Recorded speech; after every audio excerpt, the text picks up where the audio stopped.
பிலிப்பைன்ஸில் சக்தி வாய்ந்த நிலநடுக்கம் ஏற்பட்ட போது பதிவான காட்சிகள் இவை. 7.8 பதிவான நிலநடுக்கத்தால் ஆசியாவின் பல நாடுகளில் சுனாமி எச்சரிக்கை விடுக்கப்பட்டுள்ளது.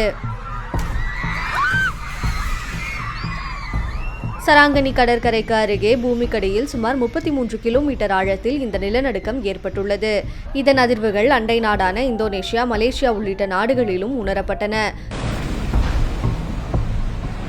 பிலிப்பைன்ஸில் ஜெனரல் சாண்டோஸ் நகரில் பல அடுக்குமாடி கட்டிடங்கள் மற்றும் உணவகங்கள் கடுமையாக சேதமடைந்துள்ளன. பிலிப்பைன்ஸ் அதிகாரிகளின் கூற்றுப்படி சாரங்கனி, டாவோ ஆக்சிடென்டல், டாவி மற்றும் சுலு உள்ளிட்ட 9 மாகாணங்களில் வசிக்கும் மக்கள் உடனடியாக உயரமான பகுதிகளுக்கு செல்லுமாறு அறிவுறுத்தப்பட்டுள்ளது. உயிரிழப்புகள் மற்றும் பாதிக்கப்பட்டவர்களின் எண்ணிக்கை குறித்து இதுவரை அதிகாரப்பூர்வ தகவல்கள் வெளியாகவில்லை.